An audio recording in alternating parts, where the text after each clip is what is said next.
Hey, this is Jess, and thanks for joining us on our deep dive review of Till the End of the Moon. My guests and I actually had a lot to say, probably 10,000 years worth, and we ended up recording a 3.5-hour episode. But instead of cutting it down, we just decided to release it in 2 parts. This second and final part is a continuation of our juicy, spoiler-filled discussion. Thanks for listening and enjoy the episode.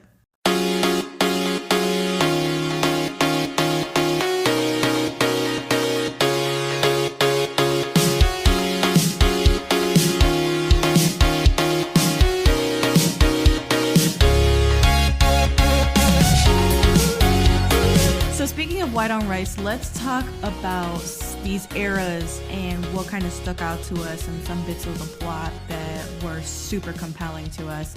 So the first bit of the show is episodes 1 through 10 or so, where she goes back in time and she meets Tantai Jin. She's been torturing him, evidently, as she had no idea that this incarnation of her is like pure evil. And you get these very complex feelings from Susu, where she's like, is it that he is evil, or is it that he was made evil because of all of these terrible things that happened to him? He's just got such a tragic life. So I like this theme that they introduced in the first few episodes, which is it's nature versus nurture. Is it how much of his becoming the devil god is about his foul mistreatment and the injustices that he suffered so that he would naturally come to hate the world? Or is he just always a vehicle of sin and chaos and there's nothing they can do to change it? So I love this theme. Did you have any thoughts on the nature versus nurture theme that they sort of introduce, and her growing feelings coming from pity first? I think they did really well with the theme of nature versus nurture, and actually I think that applies to Susu as well, because if you really think about it, right, if she had been raised by her bio dad, her whole character would have been a whole different character. And I know you've got later on the episode quotes, and one of my favorite quotes is her love letter to her adopted father right at the end. And I feel like with Tantai Jin that is even more prominent. Is it nature?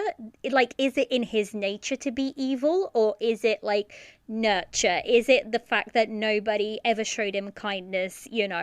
Every single person he loves betrays him. There is not one single person in this drama that doesn't betray him. Even his closest aide from his tribe ends up betraying him, albeit for a good reason. I understand where he's coming from, but I feel Tantai Jin is this character where he's trying so hard to be good, because that's inherently, I think that's what he is as a character. But it's all of these circumstances that just keep pushing him and pushing him and pushing him. And I really did enjoy that arc of seeing what, is it nature? Is it nurture? Is it this plan of everybody to get him to a certain point, going to work? Because I said this, I thought that while I was watching, I always thought that Tantai Jin is a precious character for everyone, in terms of he is the major chess piece, because he's a human, he is a devil, and he's an immortal. He's all three. Nobody is like him in this drama. He's all three of them. And whatever choice he makes, because he is the only one who has those three, backgrounds of sorts, whatever choice he makes, that's the way the pendulum is going to swing in terms of power. So I feel everybody kind of wants to push him a certain direction, and ultimately it's his choice. So it was really good to see him going from this character who has absolutely no feelings to him slowly getting to make his own choices. So yeah, that was my thoughts on it. Speaking of choices, and him, like, he was born with no love threads and he can't feel hate or love or fear and all that stuff. It was very like Dongbang Sang of him from Love Between Fairy and Devil. But I love that they say what his name means is that Jin means ashes.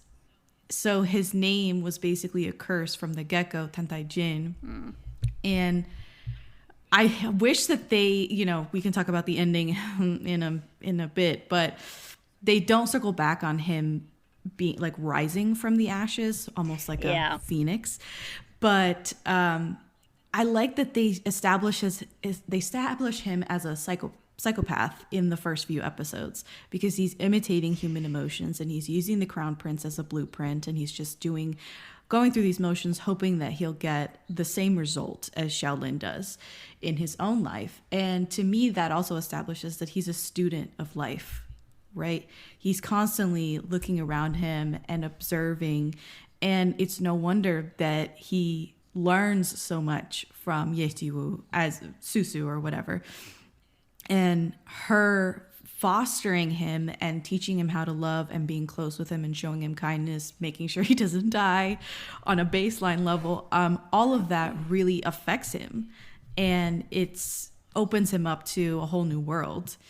Did you have anything you wanted to add to that, Caitlin, with Tantai and the first few episodes and like the beginning of his arc? I also think it speaks to like prejudice that everybody else had. Like everybody else had this preconceived idea that he was a cursed person or the devil god reincarnated or just a bad guy. And so I think it also, the story did a very good way of showing the fact that like, yes, it was always written into him.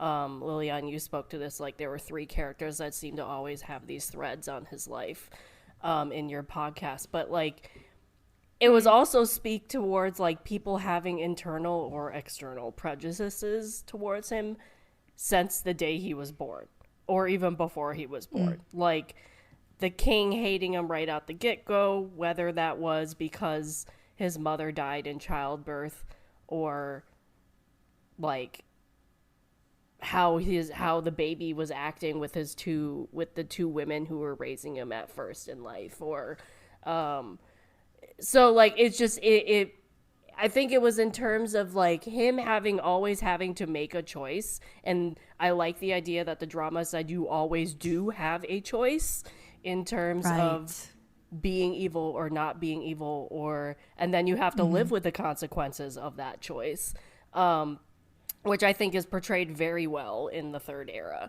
But they also just like the way, especially in the early episodes, like people were always having these preconceived ideas with him and prejudice against him.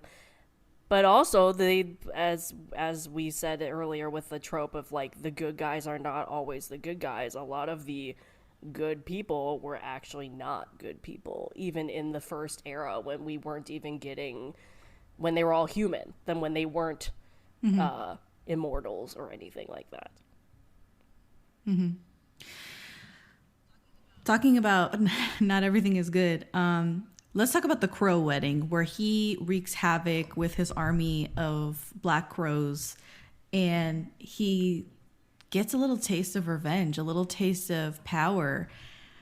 I fucking love this scene. How did you guys feel about this scene? I loved this scene, like absolutely loved it. I think it shows to because by this point, and this is something that I want to touch on that this drama did so well, it's hard for a drama to make you love somebody that is inherently at that point kind of evil. What he's doing isn't like the done thing in terms of he's literally trying to kill people. But even when he's trying to kill people, he has the audience eating out the palm of his hand and going, yeah, go for it. Yes. Kill them. Because that is literally what we want. We want them all to die anyways. So I feel like that's something that this story does really, really well. By that point of him showing his evil side, you have seen what every single person in that room has put him through. So you're like, yeah, go ahead. You have free reign. Kill them all. They deserve it. And you also see the fact that he gets to Yeshiwu and he backs off. And it is the first time that you kind of see any inkling of him kind of like, there's something there. I don't think it's like or love by any, case of the world. Right. It's none of that, because at that point, he doesn't even know what the meaning of those are. He can't feel them. He has no love strings. He has nothing. He has nothing to compare it to. But at that point, he saves her. I think it's a and curiosity. Kind of like, yeah, exactly. Something like a curiosity. And it kind of like, he backs off and he's like, okay, I won't hurt you. Like, I'll leave you. But yeah, I just absolutely love that scene. And it's kind of like, I loved how it was directed, because he wasn't in the room and he had this like quill or pen, whatever. And he was like, it was like he was a conductor and he was conducting something. And I loved how the whole scene was directed. That scene to me was epic. It was just epic. But also it kind of speaks, when that scene came out again, everybody was like, oh, look at him talking to and controlling animals and whatnot. The Voldemort parcel tongue of it all.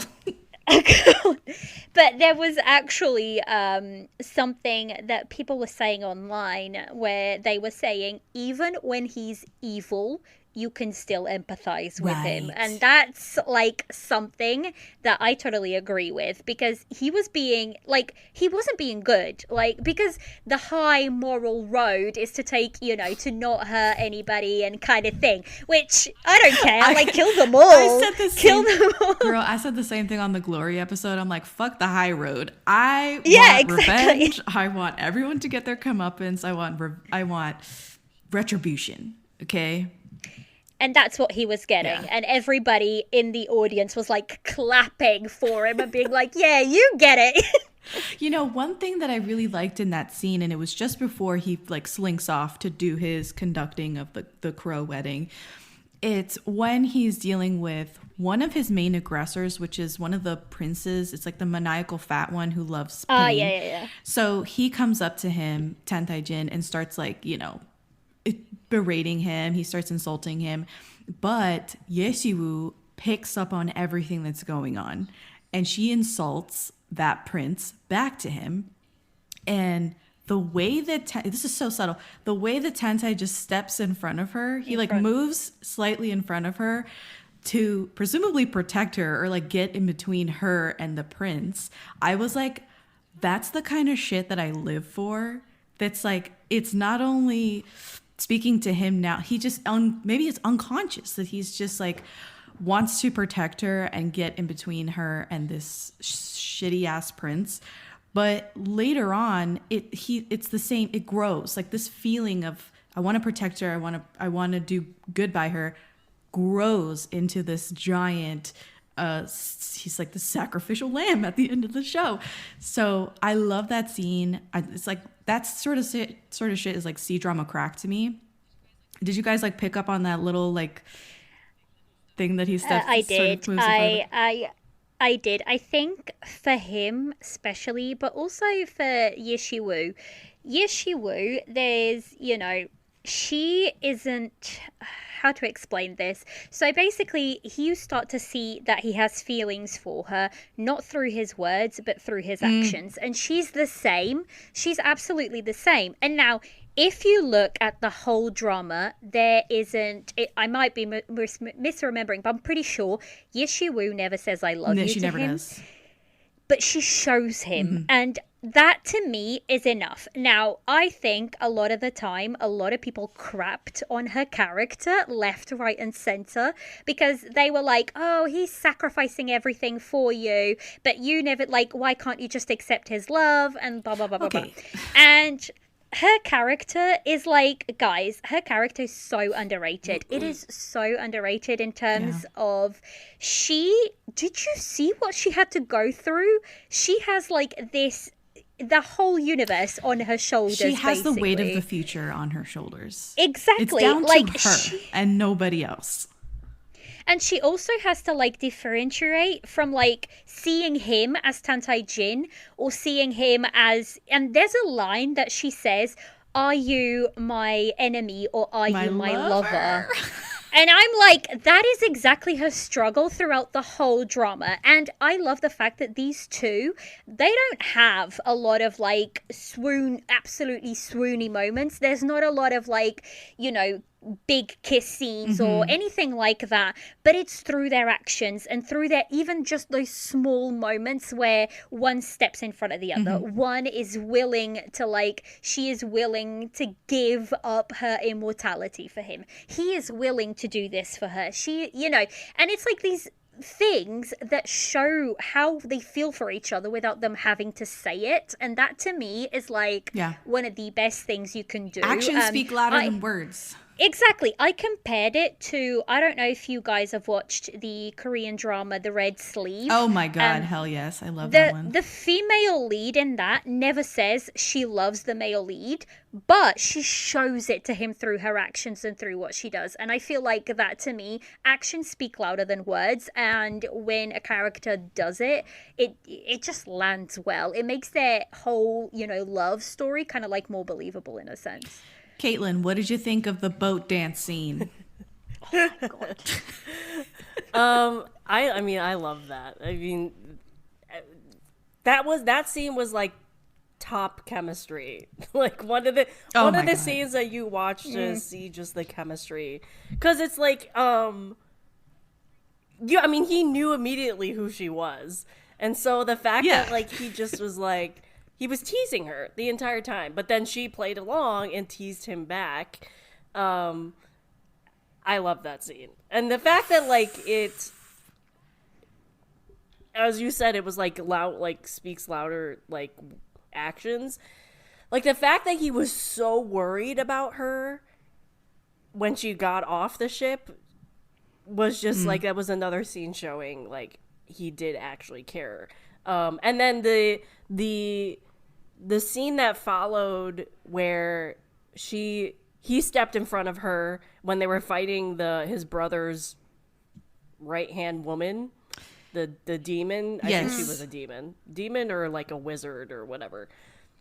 I don't remember. Some sort of But witch. That back and forth of them stepping in front of each other was one of my favorite scenes. I love that. Also him with blue contact. Gorgeous. Chef's kiss. His eyes contacts stunning. in this, between the blue contact, the gold when he was the devil god, the red when he was the devil god, his eye color in this was great. 10 out of 10. No notes. No notes. But yeah, I think him stepping in front of her in terms of the wedding, and then she stepping in front of him in terms of the crows at the end, and running back into the building in the wedding too. Right. And then them fighting the demon witch person, and them again exchanging that little I'll save you, you save me type thing. Yeah. I mean, and I love the ship scene, as I said. That was peak chemistry. The boat dance scene is ingrained in my memory. It made the rounds on TikTok for good reason. It is so spicy. I adore it. I think that, again, the chemistry is off the charts. They're fucking cooking. Okay? This is one of those scenes where you put two people in a room together and you just fucking let them cook. You know what I'm saying? There's certain types of scenes that you're they're cooking, a full course meal here. This is what these two, Bai Lu and Do Young-shi, are cooking. And his face, the way he's it's so sensual, and the way he's eaten up all of her moves, and the way that she ends up trying to kill him at the end, her jumping off the ship, and the way that he looks just as she is about to make the jump off the ship. It's it never occurred to him that she would just rather die than be with him. Unbelievable acting, and he tries to grab her as she falls off, and all he's left with is the piece of fabric. is so indicative of their entire relationship and the push and pull of them throughout the show. Again, you mentioned that he really cares about her well-being after she like fucks off the ship. And I also love when they are like, he's like, I want her dead or alive. And he's like, no, wait, I want her alive. I'm like, like there it is. He actually wants her alive. Like for whatever reason, at this point, he is sort of buying into her and caring about her. And it's not just curiosity. He really does, like it is a true enemies to lovers relationship throughout the show. And the growth and the sort of weird way that they are on this roller coaster journey together is incredible. And the boat scene is very memorable at the end of the day. Liliana, did you have any thoughts to add?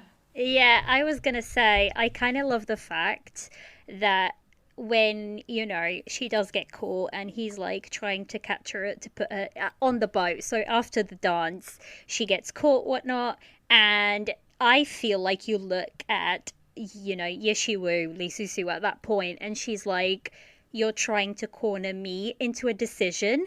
I will just jump off the ship. And like, I love that for her character. Like, she won't give up and she won't be taken alive, bitch. Yeah, she's not going to be pushed into a corner. Like, she's going to do what she has to do. And I always love that about her character.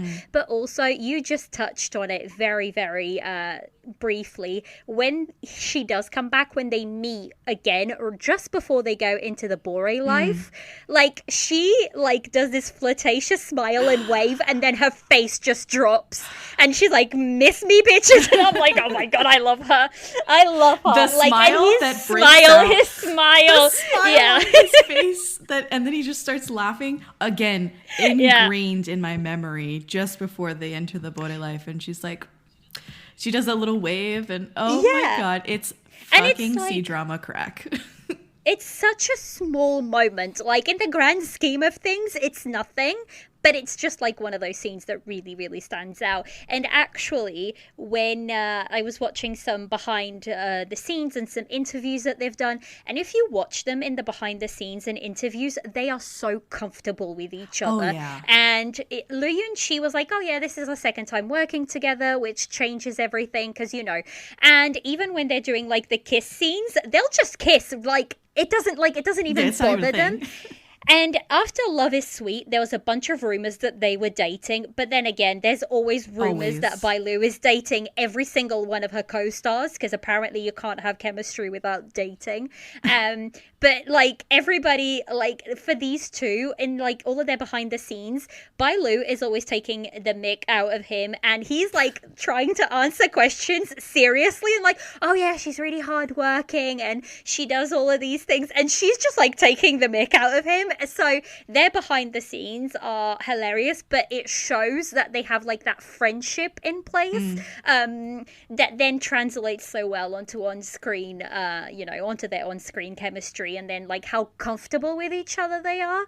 I think that's really important, and that like boat scene proves how comfortable they are with each other, because if there had been any awkwardness between them, no matter how good of an actor and actress they were, that would have come across on screen, especially in that scene, because it's so sensual. It's like all about like little touches here, little touches there. But that's why that scene is so good, is because like how comfortable they are with each other, I think, in real life. So yeah. What was your favorite era of the show, and why is it Bore life?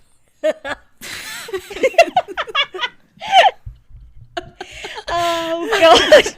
So we get into Bore life, and all of a sudden the show sort of restarts. They're reliving the life of the god of war 10,000 years ago, and we get all this history, we get all of this angst in a different pill. And honestly, love Bore life. What were your thoughts? I really, really loved that arc, but I will say I didn't appreciate it until I watched the later episodes. Right. In terms of, so there's a lot of people that if you talk to them, and they've mentioned this a couple of times, they feel like the Bore life arc went on a little bit too long.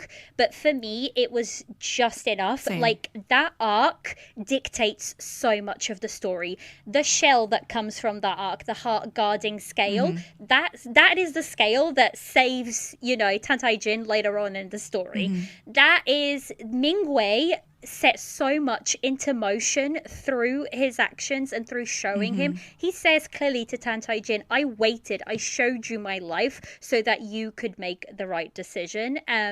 So yeah, I feel like that arc is so important. But also there's just like lots of little details. For example, when they enter that arc, so you see that Tantai Jin enters through the clear eye, and Lee Susu enters through the red eye, or the evil eye. That's like indicative of like which story they're going to take, and it's the same for the second couple. One enters through the good eye and one enters through the bad eye, and that kind of like dictates where they're going to land in terms of oh shit, I didn't even of that. Yeah, but this is what I mean. Like, that whole arc, there is so many little things that then connect everying together. So, yeah. Caitlin, how did you feel about Bode life? I also quite liked that life as well. I thought it was good in terms of it allowed them to explore what could have been, and appreciate, like, it allowed them to learn a little bit more about themselves and allowed them to explore a relationship that they might not have gotten to be able to do as Tantai Jin or their other couple, even like the third era. Like, there's a difference in terms of their story, all of their stories for that matter, compared to the every eras. And I think the second one, or the Bore life, allowed them to experience a unique story that they would never have been able to experience in the other two eras that they had. Which allowed them to get a little more context to their relationship and learn different aspects of themselves that they wouldn't have been able to. I think, living through Mingwei's experience as the god of war helped Tantai Jin to actually open himself up to love and affection, and actually probably learn from the mistakes of Mingwei and not necessarily follow in his footsteps, as far as, making that jump to I'll just give in and be a double, if only to be with her. What's up, Liliana? No, I was just going to say before I forget, because I will forget. Okay, go ahead. It's in case of what you're saying and Caitlin was saying. It's the fact that not only was it important for Tantai Jin, but for Yishiwu, this is the story that shows her, how the purest of souls can go into, this rage and can turn bad. But also it showed her like what's behind that. Not everything is necessarily bad as it seems, and where it comes from. And I think she needed to experience that to allow like that love to also come in. I think for both of them, it really teaches them like love in a different scenario, if that makes sense. It kind of like allows them to kind of like feel each other's feelings, if that makes sense. It allows Yishiwu to experience the suffering, the evilness, and it allows Tantai Jin to experience the goodness, the other side, so to speak. Yes. So a couple more things about Bode life. I have a laundry list of like swoon-worthy moments that happen in Bode life, and then I also want to talk about not Yeshiwu, Sangju in the Bode life and her journey, and how I absolutely fucking loved it. So for the swoon-worthy moments, the wedding was so interesting it was such an interesting ceremony, I thought, because we usually get a lot of immortal weddings in xianxias, and this one was very cool because they had the floating dancers and the wedding gowns were way different. It was like had a lot more white to them. Her arms were exposed, which I was like, that's new. And I love that he, as Mingwei, he starts to catch feelings sort of right away because he sees her catching the flower petals on their way back to his palace, and he just smiles slightly. These little things start adding up. He smirks when she's in the garden and she's eating the fruit and he catches her. And it's the archery lesson, which is super spicy, and he's teaching her how to shoot. He gifts her the bow, the really nice bow, the swordsmanship lesson, which is another really spicy scene. He goes home early to see them. The fucking dual cultivation, whatever that was really spicy. I think that when he's blind, they have this whole like immortal standoff fight with the devil god, which I think went on a little too long. It was a really long sequence of like all of the gods coming together to vanquish the devil god 10,000 years ago, and it's a really long fight, a really drawn out battle, and Mingwei comes out blind from the experience.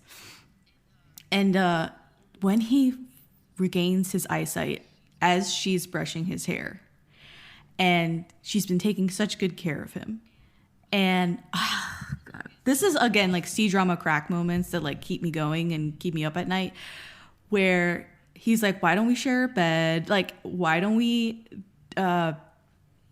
it's like can see her at this point, and it's changed how he views her, and he realizes that there is some sort of redemption for their love. I can't take like the snuggles in bed and the bee sting that she gets while she's collecting honey, and he's like putting lotion or something on the bee sting. And there was so much sexual tension in that moment, you could cut it with a fucking knife. It was like, will he or won't he kiss her? Will he reveal that he can see her now and the blindness is gone and all this stuff? Talk to me. Like, what are you guys feeling about this stuff?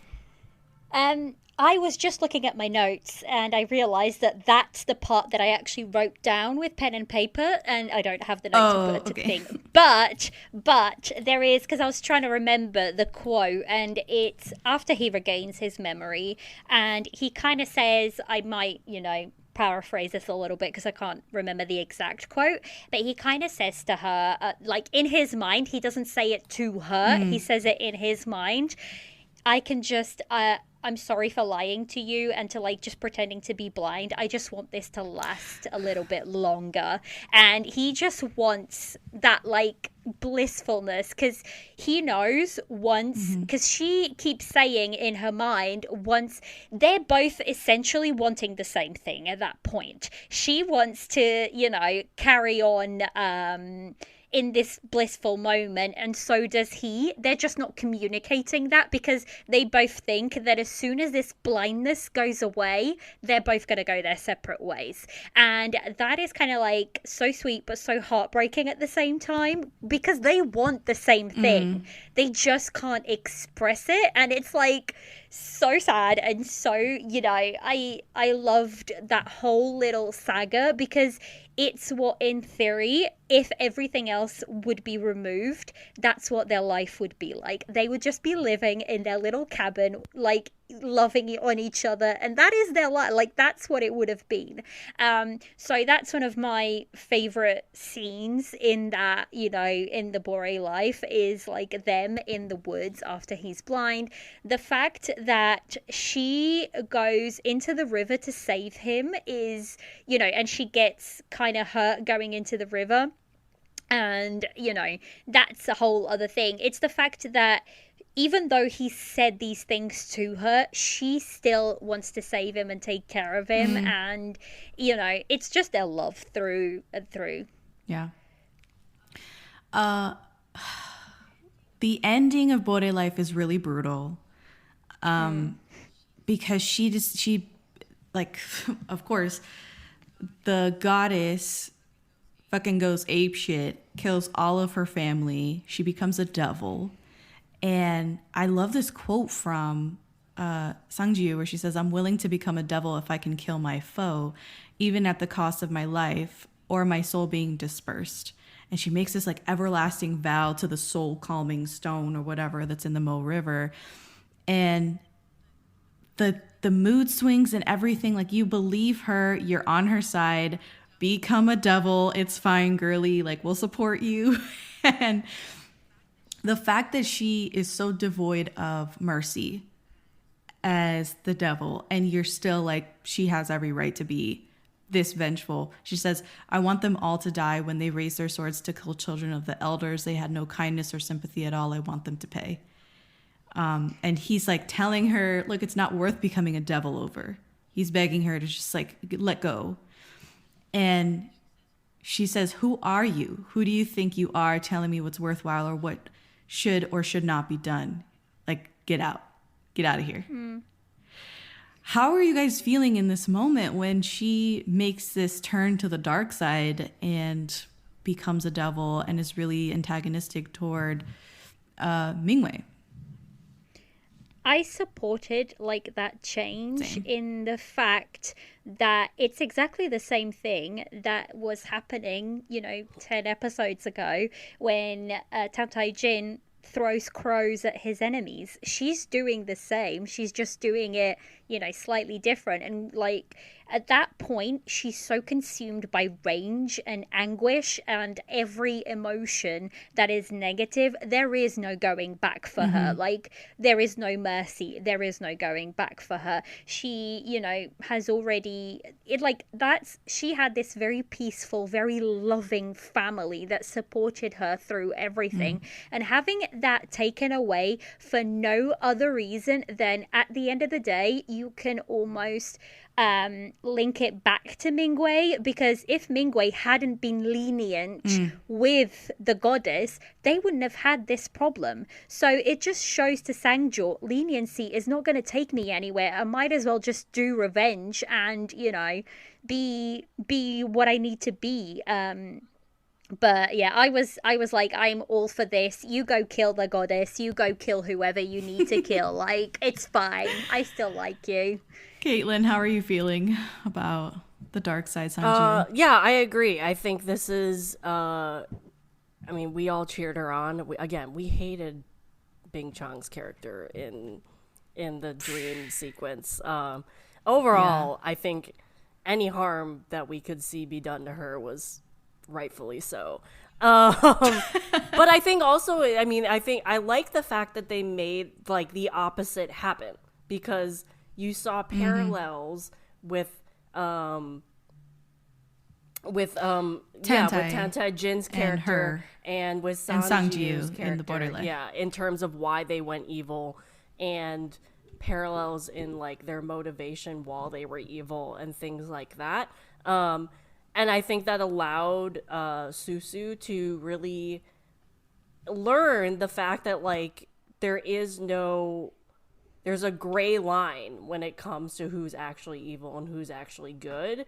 And I think she really had not learned that before the dream sequence. I think that was the major learning point, is like Lee Susu was able to be exposed to the fact that even though there are good sex and bad sex, there's a gray line, because it's all like there's people in the good sect that could be bad and there's people in the bad sect that could be good. And I think the dream sequence allowed her to learn that.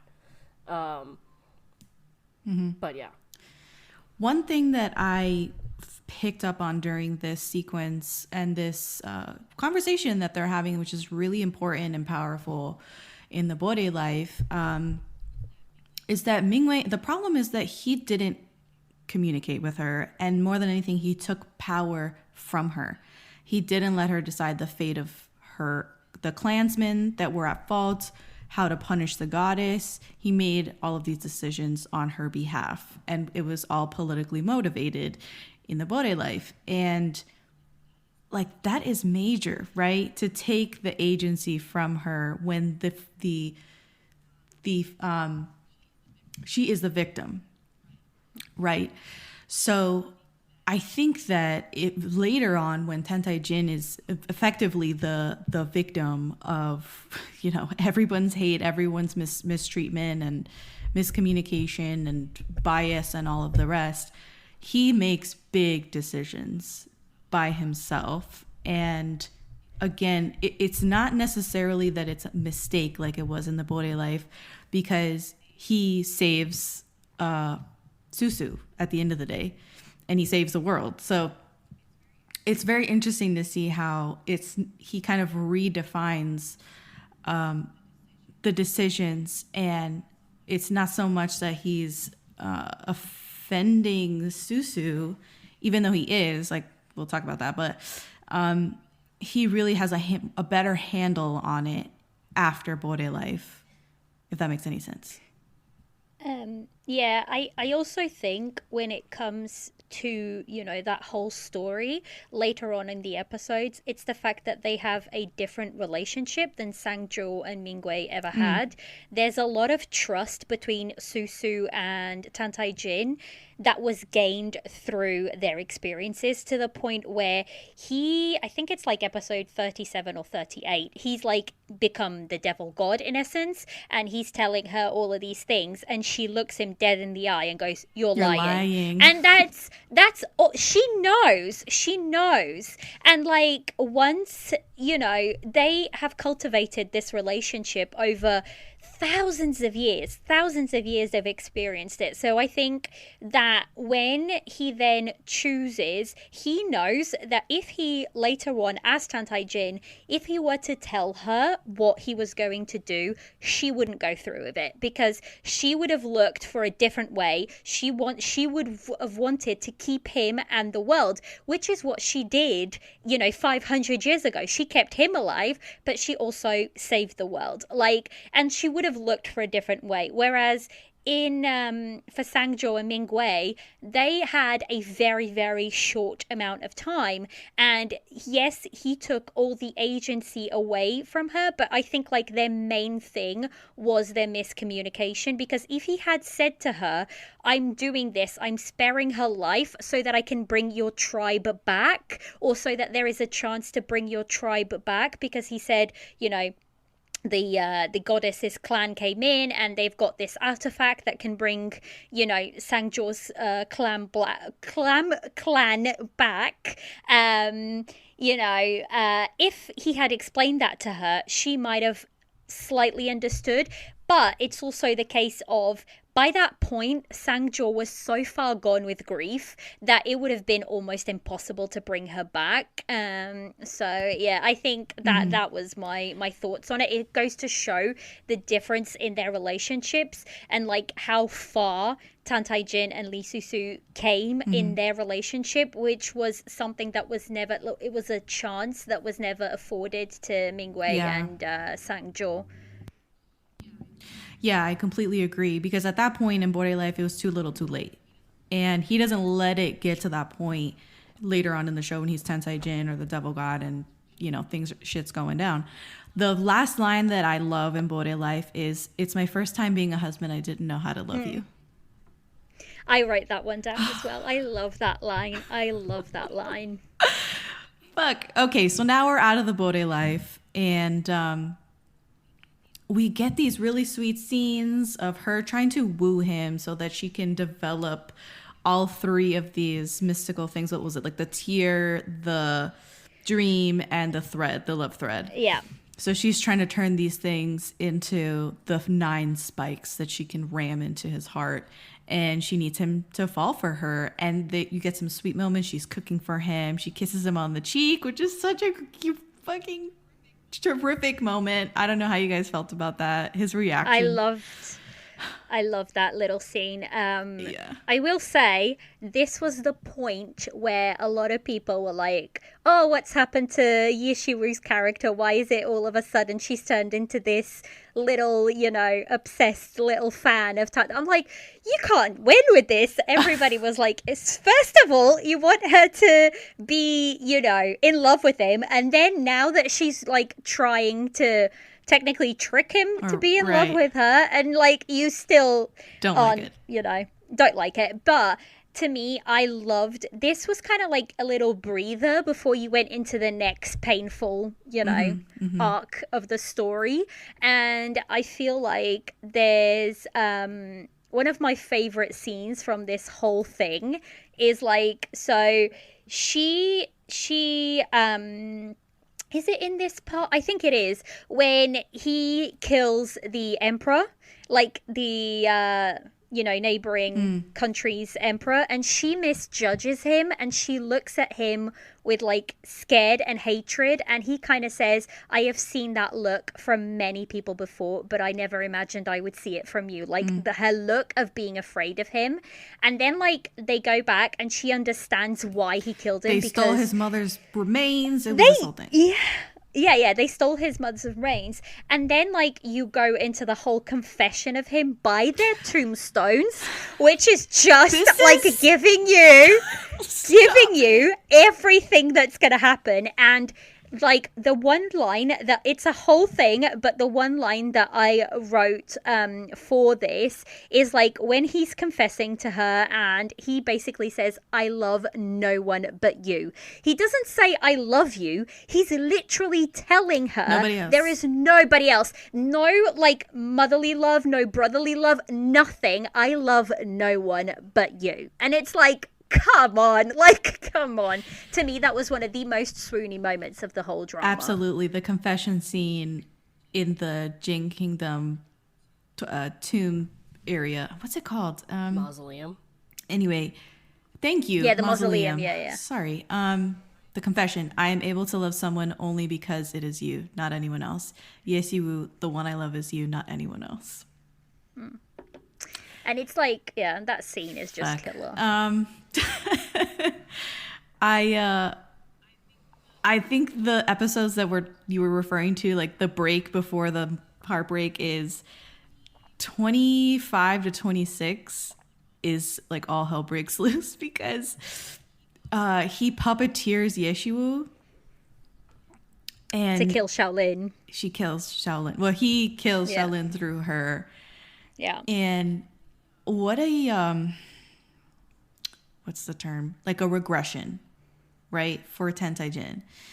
Because in that moment, he is super volatile and sinister to have who he thinks is her lover or the person that she loves killed at her hand, by her hand. So I don't know. Kaylin, did you have any thoughts on that? I was like, this is a lot. I will go back a little bit, though. The one scene that I liked in terms of, like, them being happy was that whole festival scene with, like... Oh, my God. Let's talk about the festival. Yes. So, like, I love the fact that, like, the Jin Kingdom holds this festival, and they basically put on a play every year of the devil god and this woman who essentially have like a love story. And so they chose our two main couple to play those roles. Ironically, he played the devil god, she played this goddess thing, and they did this whole dance sword sequence. I think this, I mean, I don't think it had the effect, obviously, of other people in terms of the boat scene, but, like, I felt like this was another boat scene, but in that era. And I just loved this scene together. I liked the costumes, I liked their masks, I liked them running around the festival together. I just, they really just enjoyed each other's company, and enjoyed just being together and not have to worry about that fact he was king and all of the things that were going on politically and otherwise around them. I will say that I am always a sucker for on the run episodes. So even like after the the initial boat scene and she picks him up because he's half dead on the river, and now they're on the run. Fucking love those episodes. And in this scene at the festival, he's being chased by all his attendants, and I'm like, yes, I love on the run scenes.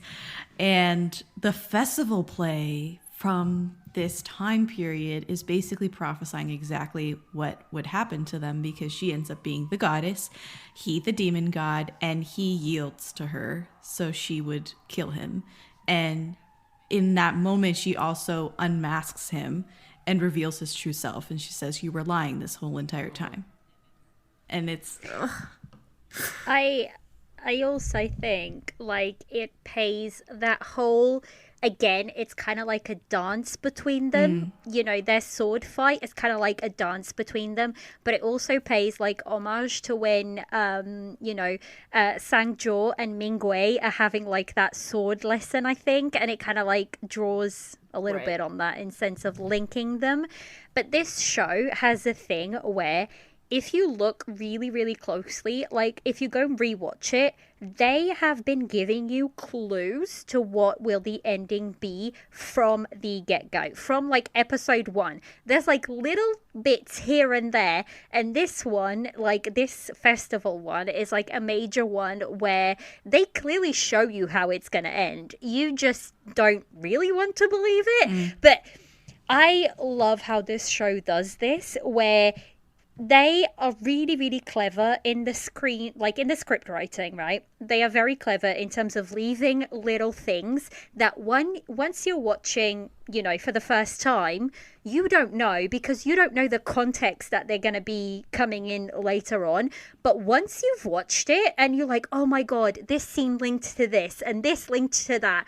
And that to me is clever, you know, screenwriting. And that makes me, again, excited to see what these writers will do next, because if they can do this from, you know, for this drama as their first thing, I can only dream of what else they'll do next. In terms of your regular question, back, Jessica.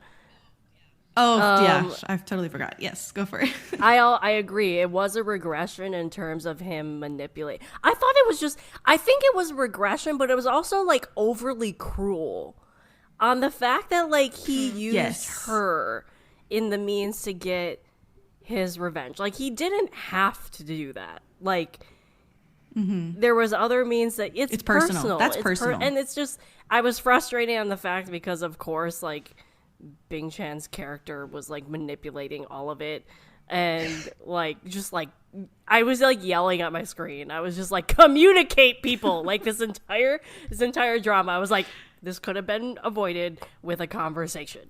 And of course they didn't have a conversation. But yeah, I think this was even like worse than just a regression. The fact that it was just like a cruel way to go about killing what he perceived as his love rival, which was never the case. Right. Like even in the Third Era, we were talking about how Shaolin's character in the Third Era was doing it out of jealousy. Like he was never perceived as a love rival by Lu's characters in any of the eras. So, and we knew that as the audience, and you would think he would know that, but he obviously didn't, because I mean obviously before she was like quote unquote possessed in the first era by Lee Susu, she was very much wanted to be with Shaolin. That's why she was just a cruel character so much, and to her sister, to everybody, because she wanted to be with him, and he didn't want to have anything to do with her. But and so obviously that kind of crept in of his insecurities with that relationship before Lee Susu even turned up, and the fact that it let it get the best of him throughout. I think what was the most frustrating part is the insecurity of Shaolin with him, and for what they've been through in terms of the dream sequence and what they have shown, and he still went about and did that and viewed him as a love rival, frustrated me so much, because she has proven time and time again to him that was never the case up to that point. especially when Lee Susu shows up and is now in the picture. I'm sorry, Liliana. Yeah, I just want to pick up on something that Caitlin was saying and that sometimes I feel like I finished watching this, as soon as it ended airing, and now I feel like at the time when I was watching these scenes I was really, really frustrated, but now, like, looking back at it with like slightly different perspective, I think that yes, he was cruel, and it was also a regression, but we also, like, the way I look at it, right, he had just learned to feel. He's getting all of these emotions and he doesn't necessarily know what they are. He doesn't know how to deal with them. Now, did he need to go and, use, those in a certain way? No, not necessarily, but that's like his response to being betrayed, in a sense of what he perceives as a betrayal. But also, this scene, I feel like, and these emotions are there to show and push Lee Susu in a different direction. Because I feel like at this point, she's, falling in love with him and she's forgetting a little bit of her purpose. She's forgetting that of who he's about to become. And this shakes her and wakes her up. And it's like a wake-up call to, like, look, you still got a mission. He's still going to turn into the devil and you still need to deal with it. So I feel like that's what this was used for. So at the time, I was really, really frustrated with it. Now, like, looking back on it, I kind of like see it slightly different. The first thing is that he doesn't know how to deal with these emotions. And his first instinct is to go to what was shown to him, which is cruelty. That's what he's been dealing with all of his life. And anytime somebody was, bad, they would show cruelty. So that's his, like, default emotion in a sense. So I feel like that's what was, what he was showing. He was putting out what he had been shown. Learned behavior, yeah. Exactly. He was putting out his learned behavior, but also it was kind of needed to push the story into the next arc. Absolutely. You needed Yishiwu, Lee Susu, to kind of like wake up and to see that she didn't have that much time left to accomplish her mission. So then she stabs him on their wedding night with all of the spikes that have developed from the 3 mystical thingies. And my thing is, he says, but I still love you. As he's like spitting up blood and she's looking very fierce and she's got the glowing eye of the I can't remember what that magical thing was that she inserted into herself. And all alluring. Yes, world alluring jade. Yes. Yeah. Yes, thank you. But I still love you. As he's in pain and writhing and dying, and she's being really cruel to him again. And that was very heartbreaking for me. The prison scene after the fact, I don't know if you guys had thoughts on that, but like the line, since my affection means nothing to you, have a taste of my hatred. Of my hate. That scene, that whole scene is just, and it's so well acted. Oh my God. It's so well acted. Like, both by Bai Lu and Lu Yunqi, it's so well acted that it's ridiculous. Because you can feel there's a lot of hatred in that scene, but you can still feel their chemistry and you can still feel like they're pulled towards each other. Even though they hate each other, they love each other, and it's kind of like this perfect culmination of all of these emotions all in one scene. Like, it's like this punch delivered. And I love that scene. That prison scene is like engraved in my memory, because I feel like, and the lighting of it, like there's this lighting coming in behind Yishiwu's character, and it's just like I just loved it. I loved it. It was directed so well, acted so well, written so well. This is like one of those times where like the trifactor, acting, writing and director, kind of like joins hands, and it makes for some really, really good television. Yeah, I agree. Something else that was really good television was the end of this era where she is like a disgraced wife. She's in the cold palace. She decides on a last-ditch effort to take the advice of the enlightened life, which is develop a what was it? It was her develop an immortal essence so that she can trade it basically for his evil bone, as Ming Wei did in the enlightened life. And oh my god, the scene where Tantai Jin rushes back and finds that the populace is completely slaughtered and his older brother has taken the Ye girls hostage. They're standing on a precipice and he has to choose which one to save. And Yeshu is not making eye contact with him at all. She's not even looking down at Tantai Jin. And, you know, he uses the last of his powers to take out the brother. She stays standing on the precipice, waiting for the heavenly lightning to come for her. And, oh my God, they get taken up into the celestial space. The lightning punishment is like all around them. And it's like a reveal for Tantai Jin, because she starts saying like, you know, you're the devil god, and shows him a little bit of the future. He gets a Spark Notes version of what she went through and how she ended up back in the 500 years in the past. And it's like the replacement of the evil bone. She collapses and dies after this huge fall. All of this is really heartbreaking and gut-wrenching to see. Caitlin, like, how were you dealing with Okay, so scene? I have to back up a little bit, just a little bit, to the episode before, because that's when my favorite couple, like, just died and, like, stuff. So, like, I just want to touch on that. I was heartbroken with that scene. And the fact that, like, I have to give props to the general, too, is, like, he's learned that, like, like, he went through the ringer with this. He had to, like, span a few days. He had his grandmother murdered. His sister was imprisoned and tortured. Like, he lost his sister. Like, she's dead now. His father and brother also died. And then he, like, had to go this heart-wrenching scene of, like, the woman he loved and thought he would be with forever also died and saved him. And now he has to, like, pick up the pieces. And I mean, you mentioned this before, I think both of you did, whether it's in your own podcast or earlier, is like, the fact that he went to Tantai Jin and was like, get your head out of your ass, and, like, you have to rule after this whole thing went down. Like, it just speaks to his character, and I just love his character.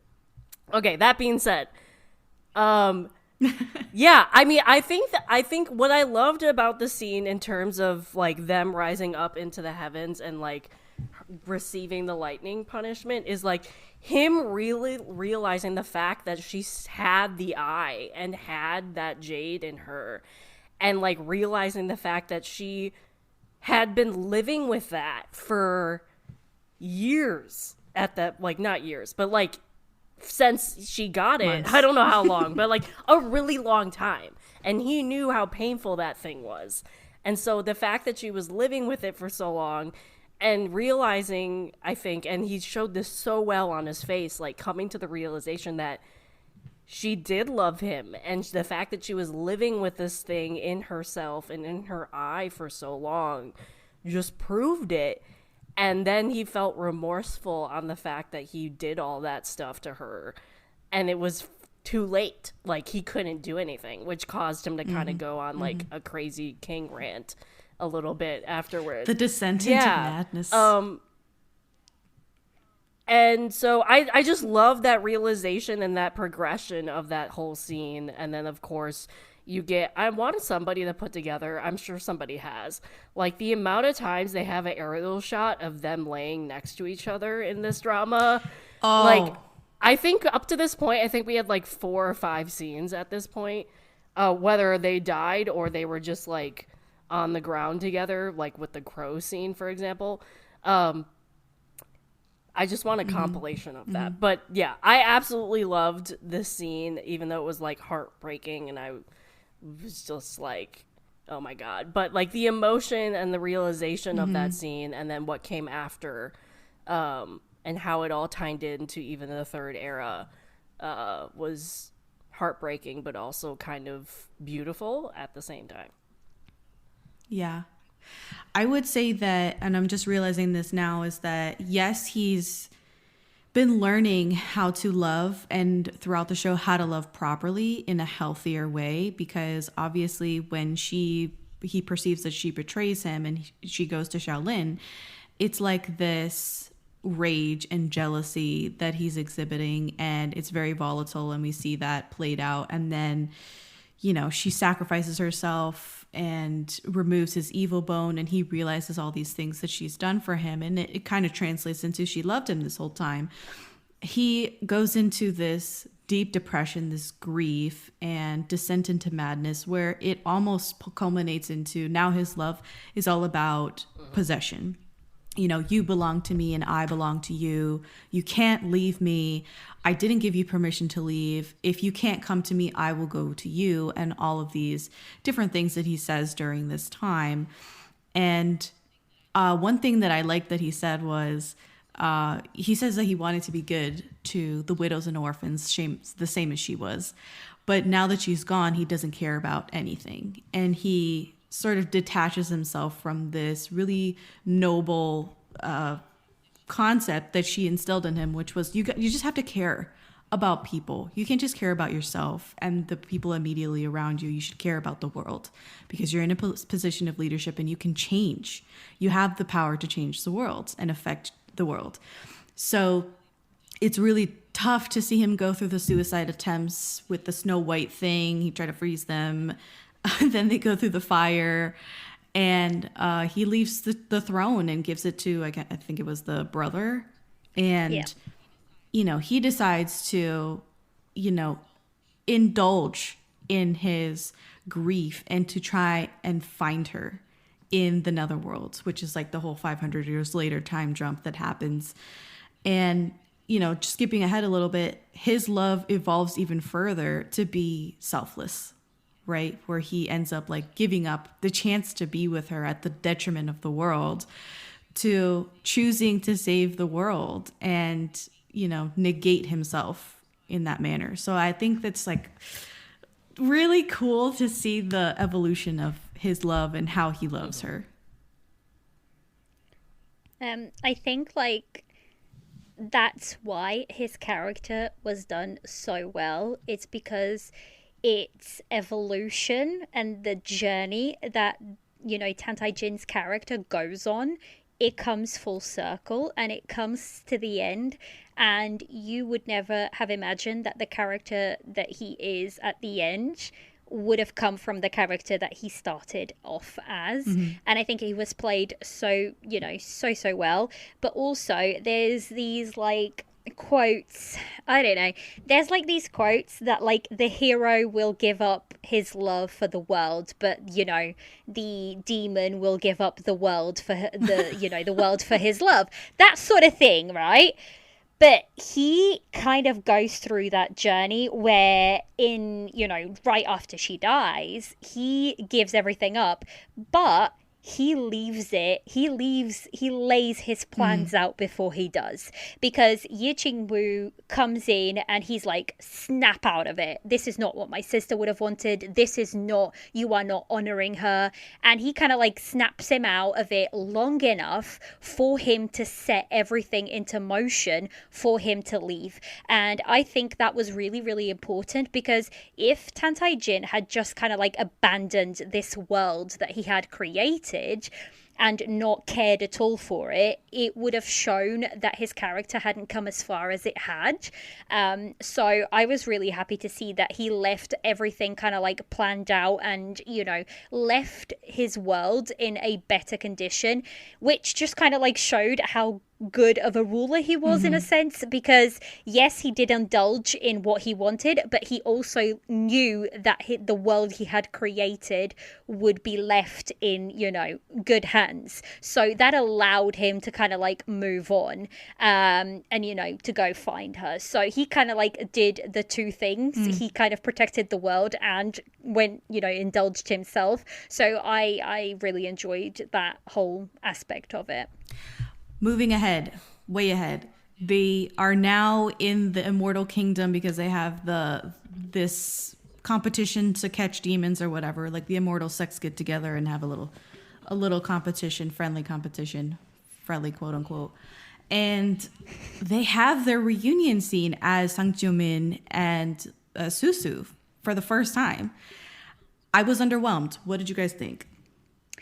It could have been more, but I kind of loved how he caught her out because it just shows like how kind of like well he knows her, because he just goes, oh fine, let's go find Shaolin, and she goes, all right, and it's kind of like, and then the realization on her face, shit. Like, you know, I kind of liked that's how, you know, he kind of like caught her in her lie, and it was just so effortless for her to say, oh yeah, let's go find him. And it just, you know, yes, it could have been grander, like their meeting could have been grander a little bit, but I also kind of liked how, you know, he caught her out on her lie very, very quickly. Caitlin, I agree. I think they needed that very kind of casual reunion because the next part of them together was just so epic. If they had back-to-back epic scenes, I don't think the second would have been as epic and as meaningful as it would have felt. I also will say, though, in my opinion, I think the first time it was way too long to wait in terms of, like, that, like, they should have, I don't think it needed an entire episode of them not seeing each other, at least maybe even a couple episodes. I can't remember. Yeah, I think it was almost 2 episodes until they had a reunion, which I thought was a little too long. But yeah, I have to agree. I like the fact that it was more casual because the second time they got together was just so grand and epic. I don't think it would have had as much of a emotional impact if their reunion was just as epic and grand.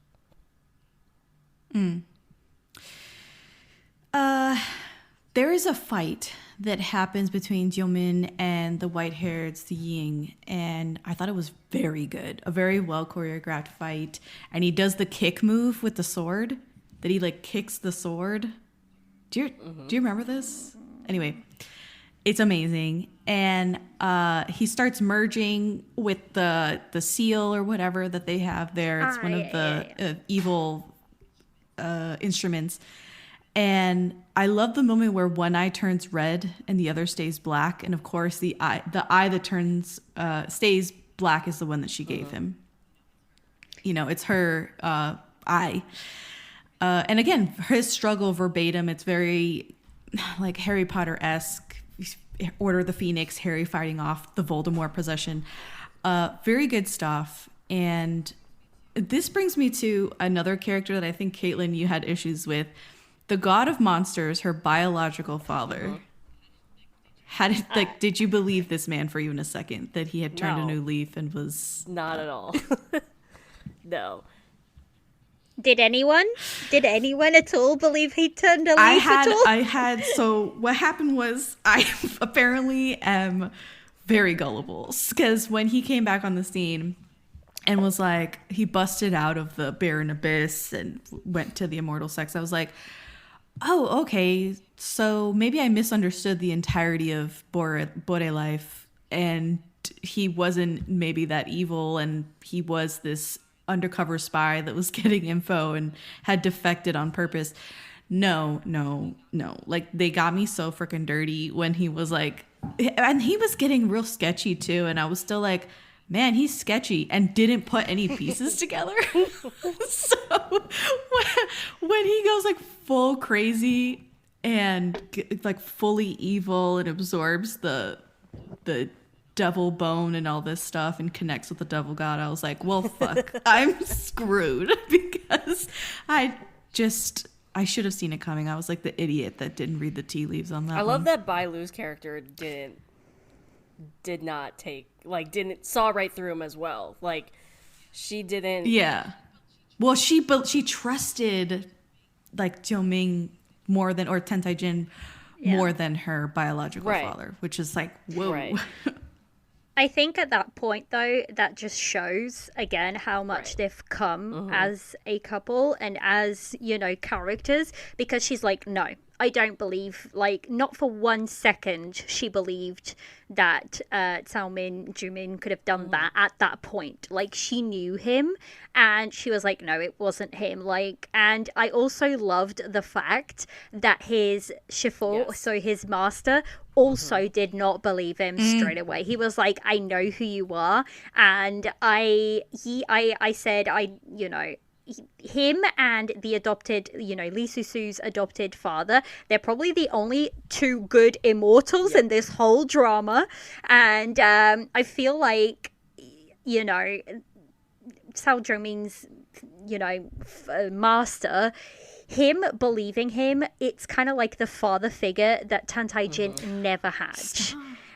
And that's how I saw that. It was that unquestionable, fatherly love that Tantai Jin has never seen before. And that just adds to this want of Tantai Jin. He could have gone in a whole different direction. Now, I sort of like mentioned this. For me, I had a theory that there was like 3 people controlling the whole drama in sorts of the whole plot. That was the devil god, Jizu, which is the god of time, and then the little disciple that he kicks down to earth, which is, the guy who then becomes Pang Yuzi. I think his name's Pang Yuzi, which is like the Shaolin's right-hand man. I've always thought that like the 3 of them are dictating the story in terms of like, pushing them here and there. And you can see that because his Sao Jiaomin, I can never say his name, but Tantai Jin in the 500 years, Sao Jumin, when he is found by the river by his master, it was Pang Yuzi that told him to go and find him. And it's like all of these threads are connected back to those 3 characters, and it's like their sort of like game of sorts to win Tantai Jin over. But in this process of doing so, they kind of taught him how to love, and it kind of like showed him fatherly love. It showed him, Yishiwu's love. It showed acceptance from a clan that he kind of like had never seen before. So I think those scenes were really, really important in that aspect of then him like selflessly giving himself up to save the world later on. Talking about that character that his consciousness was like in that little was it flowers of sorts? Yeah. He was the one that demanded some heart blood from Tantai Jin back in the day, and he used these elements that he had collected, like a tear from their enemy or something. I don't even know. All these different things. Tear from the like heartbreak, so he collected the tear from Ye Big Chang before she killed herself. And he did this forbidden magic to basically resurrect Shaolin and create this version of him, Jiwu. I wish that they had gone the route of there would be consequences to this, using this dark magic. And that is why he sort of went to the dark side in the final episodes. Instead of he has this like weird jealousy, inferiority complex and wants to win over Tantai Jin or Sang Chumin. So I wish that was the case and that they had gone that route versus there really is no consequences to doing this like bit of dark magic to get your friend back. Yeah, it kind of would have made more sense in terms of what you're saying, because the whole scenes where Tantai Jin's character, I mean, he wasn't Tantai Jin at the time, but like when he was shackled to that pillar and episode 34 and go ahead, Liliana. Now, I just have to say this before I forget. Do you know, so basically where he's shackled is the exact same place that his master died before she went back 500 years ago. Did you guys notice that little thing? No, I did not. Nope, didn't notice no, that. he didn't die. No, he didn't die. Sorry. He was shackled to those pillars 500 years ago before he gets rescued. I did not pick that up. Oh, okay. So, that was just something so his Sang Jiaomin's master, he was shackled to those pillars by the devil god, and then he gets rescued and taken to the other sect. Oh, yeah, yes. It's the same pillars. It's the same pillars. Oh. Sorry, it's just it's the same place that he was. Right. Yeah, sorry. That's Carry fine. on. connections. So it's back to your point, Jessica, in terms of like Jiwoo being resurrected, and there was like seemed to be no consequence using that dark magic. I think it would have been a better story if the consequence was him becoming what the bio dad was. I mean, he didn't remember his lives or anything, so he had to watch it when Susu showed it to them in this scene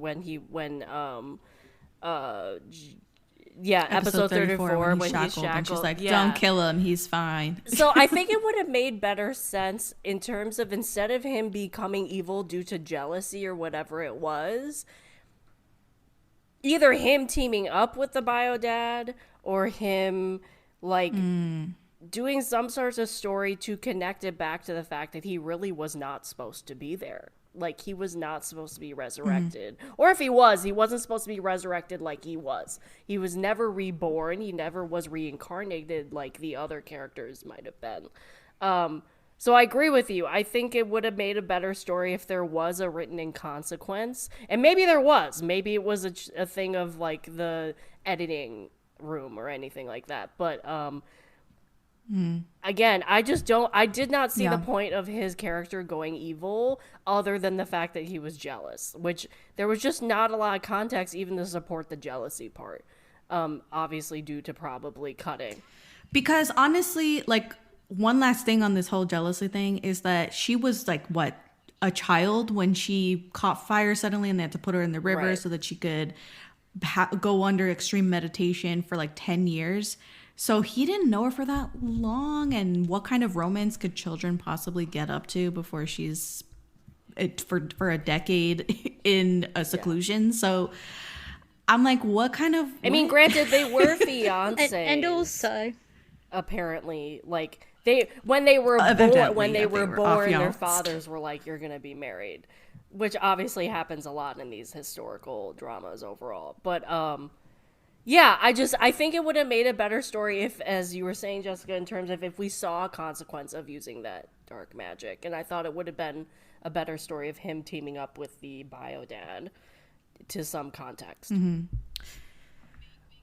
Big scene in episode 34 because Sang Joo-min is blamed for the murder of this rapist, and he's strung up by chains, and they figure out finally that he is the demon fetus. And Susu's bio dad shows up to cruelly expose him. His entire life, his whole struggle was arranged beforehand in this prophecy that the devil god implemented 10,000 years ago. And they have this voiceover from the devil god saying that he's experienced everything: suspicion, hate, disappointment, and that they'll never believe anything that he claims. And he's just feeding into this narrative that he's helpless unless he becomes the devil god. And now, like, he's talking about, oh, you feel like the cold running through your veins and stuff. And it's kind of like a visceral sort of thing, physical reaction that the devil god narration is talking through. And then boom, like, his eyes turn red and he like gives into the devil god's spirit or whatever. And it's very impactful. This whole scene was like heartbreaking to me, and Susu showing up late to like save him and stuff. Lots of going on. I also think just right before that scene, there's a line that I really, really liked, and it's said by Si Ying, so the demoness, girl. Yeah, the white-haired demoness that's up on the cloud, and she says they've started beating him without even investigating, and it's like, it shows you, like, a demon is saying that about the Heavenly Clan. So I really, really loved that. It's such a small thing that it's kind of like almost very easily be dismissed, but it's like it's showing you so much within the space of like 5 seconds. Yeah. So I really did love that little, little line of her. I also like the fact that this scene pretty much gives you a preview of what's going to happen at the end. Like, he was all ready to die because he didn't want it to be exposed that Susu had the devil bone in her. So he was all ready to be like, yeah, I'm the worst person you possibly can think of. I killed the guy. Murder me right now.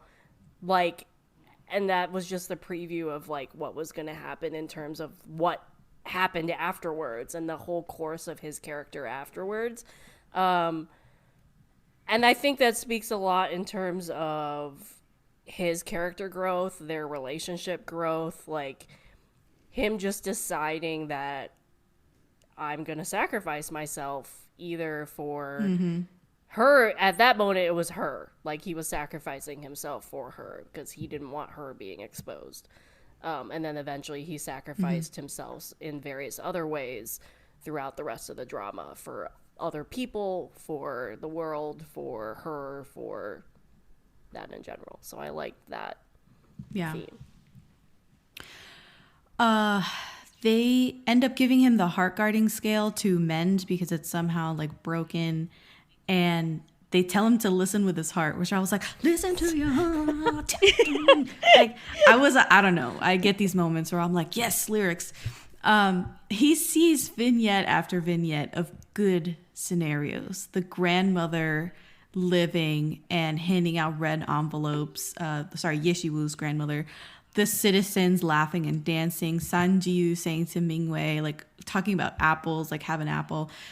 And just prosperity and goodness. Yeshiwu's whole family alive and well. Her brother, her dad, everybody. Mingwei also looking down at him from the heavens. And it's just very emotional to see everything backwards and actually positive. And he reaches this revelation, right? Like, he was so deep thinking about himself, worrying, fearful of his destiny, that he totally missed the point. As long as he chooses to see the good and virtue in the world, he'll never essentially give in to the dark side. And they tell him, like, it's not about being an immortal or a devil, which I'm like, whew, finally someone says it in a ciencia. And, you know, the uncle and the adoptive father tell him, like, you have to choose. It's your choice. Really powerful stuff, which is what we were talking about earlier, about the theme of you choose, right? No matter what prophecy or destiny or fate is bestowed upon you, you still always have a choice. So I love that. Yes. And the sketch charm that they circle back on, he uses the sketch charm again. And then he says, no scenery is better than being with you for all eternity. I loved that scene, but also that scene kind of like is a lot deeper in terms of, so when she first showed him that sketch, he could never have done it, and she kind of like used that sketch as like a check-in with him, because once he would have been able to do it, she would know that he would be safe from like the devil god's influence, because only those of like pure heart and whatever can use that sketch and like that, you know, part can like make it happen. So once he's done it, I think it kind of like also shows Lee Susu exactly where he's at, and the fact that he does it by the river, where she tells him 500 years ago that, you know, this was the spot she used to love, by this river, and he says to her, I would love to see it with you one day and whatnot, and she knows at that point that that's never going to happen. But the fact that then 500 years later that river is exactly where he kind of like shows the sketch to her, it's kind of like I loved that little link, and you know how much that, you know, scene meant. What a great adoptive father. Like, for a second, let's talk about this dad, because he's amazing. She comes up and tells him, look, I don't think I want to do the heartless tactics. I'm still tied to Tantai Jin romantically, and he's the one. And it's so heartwarming because he says that, you know, his opinion doesn't really matter. He trusts her judgment. Besides, this guy has refined the heart guarding scale, which shows that he's a good person. He's a powerful cultivator, and he supports her. No questions asked, just completely wants her to be happy. And then in contrast, the bio dad pulls up and is like, what's wrong with you? Why do you have the evil bone? It's definitely Tantai Jin making you do all these crazy things and make wrong decisions. And he's completely out of line. And you're like, oh, the difference between the two dads and the fact that she had such a wonderful adoptive father is, I feel, pretty rare for a Sansa drama. Absolutely. Like, I loved it, and I loved this is maybe skipping ahead a little bit, but like I said earlier on, I absolutely loved her love letter to her adopted father. It's in episode 38, and I actually wrote her whole quote down because I just love it that much. It's the fact that she knows. It's also like that theme of blood is not thicker than water. Like, blood means nothing in this drama. It's like those connections that are formed were formed, and they are stronger than the connections, that are biologically there. So I really, really liked that theme as well. And like I said, I just loved their relationship. Her adoptive father was just probably the only good immortal, together with Sang Jumin's master, the uncle. Those two were just great as father figures in the drama, and they were like true immortals, I think, because they questioned things and they were supportive, and they are what an immortal is supposed to be, I think. Let's skip to the endgame episodes, because what the fuck did you guys think that this was gonna end badly? That this wasn't going to be a cut and dry happy ending? From episode 1, I said to myself, and I think I said it in my podcast, from episode 1, I knew this was going to be tragic. I did not for 1 second kidded myself that they were going to give it a happy ending, because it doesn't fit the drama. It doesn't fit their message. It doesn't fit their love story. That is not what this drama is about. It's the fact that even in those very small moments, because realistically speaking, their time together in terms of like immortal lives was very, very small, but their love and their the strength of their love was so impactful that it'll last for a lifetime, even if they're not together. And I always thought, now watching it was a whole different thing, because I was kind of like prepared for a bad ending, but I was still watching it bawling, crying, the whole 9 yards. But like, I knew from day one that I was like going into it that there was no way they would, if they were to give it a happy ending, for me would have been in something like a special episode later on, or something separate from the main drama, because I just feel like this kind of drama calls for and is it really, it's kind of like it's open to interpretation, because he's there, he is there, he's inside that scale, he's just coming back. You know that eventually he'll come back, right? At least I think eventually he will. His spirit is still there, and in Xianxu's, unless your spirit, like your core, is completely shattered, there's always a chance he'll come back. And there was like a string of him saved within that shell, so that heart guarding scale. So there's always a chance he'll come back. But I, for once, actually liked how they kind of left it a little bit open, a little bit sad, because I feel like it suits this drama. And Caitlin, you felt the same way? I didn't think it would happen like from day one, like Liliana, but like I think probably pretty much at the beginning of the third era, I was like, this is not gonna have a be together happy ending. I honestly thought, because again, I watched this after, so I didn't know the ending, but I definitely saw people's reactions to the ending. I was expecting a much worse ending due to people's reactions than what it was. Like, same. I will agree. I was perfectly fine with the ending of this. It wasn't like, as Liliana said, it wasn't like he was completely gone. It wasn't like they weren't together and it was never going to happen again. So I was expecting a far worse sad ending. Granted, I said this earlier, like, maybe before we started recording, like, I was expecting to be crying throughout this drama, and honestly, I really didn't, except for their goodbye at the very end. That was when I, like, started crying. But, I was expecting, due to people's reactions and how much, like, you either loved the ending and was okay with the ending, or you absolutely hated the ending, I was expecting a far worse ending than what we got. And I I'm perfectly happy with the ending we got. I think I feel the same way. I thought the ending was gonna be fucking world ending. Okay, it was not that bad. Yeah. And I did get spoiled online. It was my fault because I told TikTok that I love Till the End of the Moon edit, so it gave me every fucking video under the sun, and I got spoiled. But that's fine. Again, I thought it was gonna be way worse than it was. It was actually really appropriate for me personally, and it didn't feel like it ended on a low note. It felt like it ended on a high note, a very positive, optimistic note that yes, he might come back because there's something of his in the heart guarding scale, whether it's his essence, spirit, consciousness, whatever the fuck.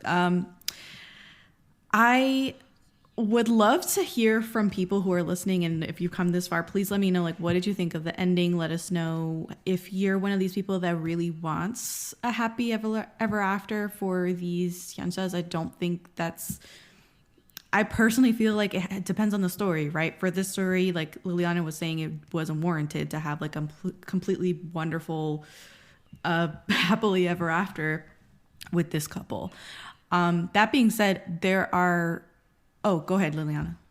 No, I was just going to say, but also, like, their legacy lives on in their daughter. Yes. Like, their love lives on through their daughter. And I kind of loved the fact that that's how it ends. Now, I think a lot of people that were a little bit more miffed about the ending, it's a lot of people that had read the book. The book does finish like this, like he does die, but but then there is an epilogue chapter where he comes back. Susu goes and finds him and brings him back, and there's like this reunion with with him and his daughter, and I think a lot of people just wanted that scene as well.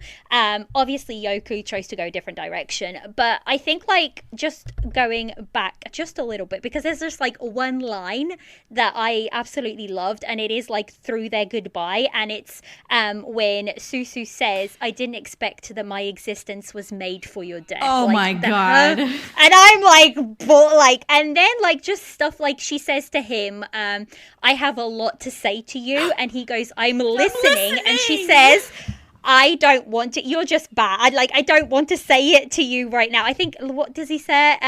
She says, "But you're too bad. I don't want to say them anymore." And it's like, oh my God. I'll tell you next time we meet.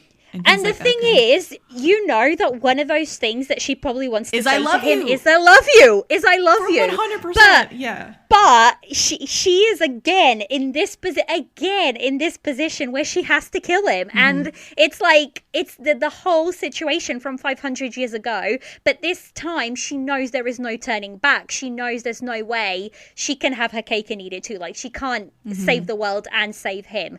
So I just feel like this was fitting, because also the one person that everybody thinks is evil is the one person that saves the world, and it's like it's such a fitting end to him as a character. He went from absolutely hating the world to being the only one who could save it, and I'm like, it's beautiful storytelling, and like I said, their legacy lives on in their daughter, and I just feel like her daughter's going to be doing great things.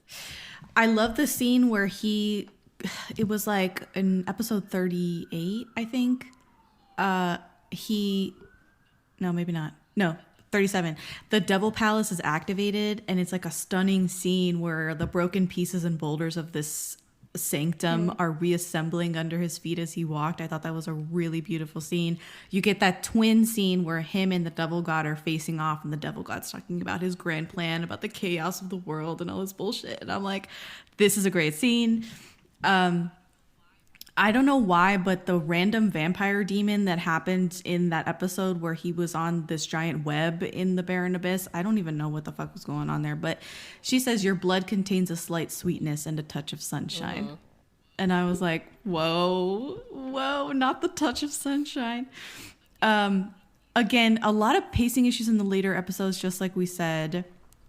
And I don't understand why for a few episodes there, like especially the last 5 episodes, it felt like Susu was on the back burner, not really a player necessarily. Just I felt like they sidelined her too much. and she was unconscious. She was late. She was this. She was running around the barren abyss for God knows how long trying to find the palace. It was like she wasn't really a factor in a lot of things there, but he creates his own Bore life, and they have sex in the Bore life again. And there was a question online that I saw that someone was like, can you get pregnant inside Bore life? The answer is yes. Yeah, well, apparently you can. Evidently, it's yes. But yeah, so she turns into the goddess. It's a very Rey Skywalker moment because he's pushing her to be the goddess and to kill off her love for him so that she can achieve godhood through the heartless tactics, which is like this really elaborate scheme that he comes up with. But she does it, and she sees all the gods that came before, including her mom, and they said, oh, we've been waiting for you and all this stuff. The costume change for her being the goddess, 10 out of 10, no notes on that. And of course they have their goodbye. It's sad as fuck. And then to nail another nail in the coffin is she wakes up in the Jing tombs, and she realizes that he planned for his death and that he wrote his own epitaph on his tombstone. Her hugging the tombstone and crying. I can't. I just can't. Because that scene is a throwback to when he did that, when he went to visit like the tombs himself after she died.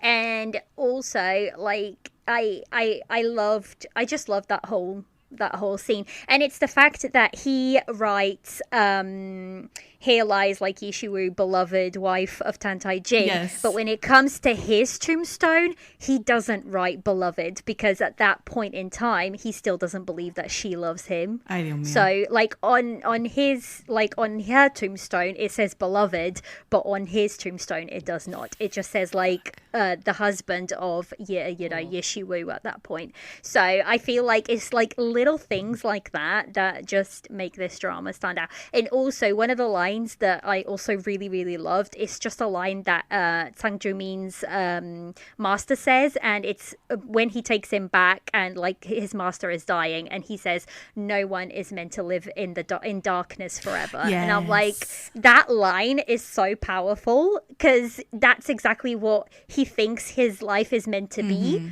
But he's had a taste of like the light, and that he's decided that's where he wants to stay. And I feel like that line is really short, really to the point, but really powerful. I think it also just shows they had comments throughout from, especially like the demons, like interacting with when he became the Devil Lord again.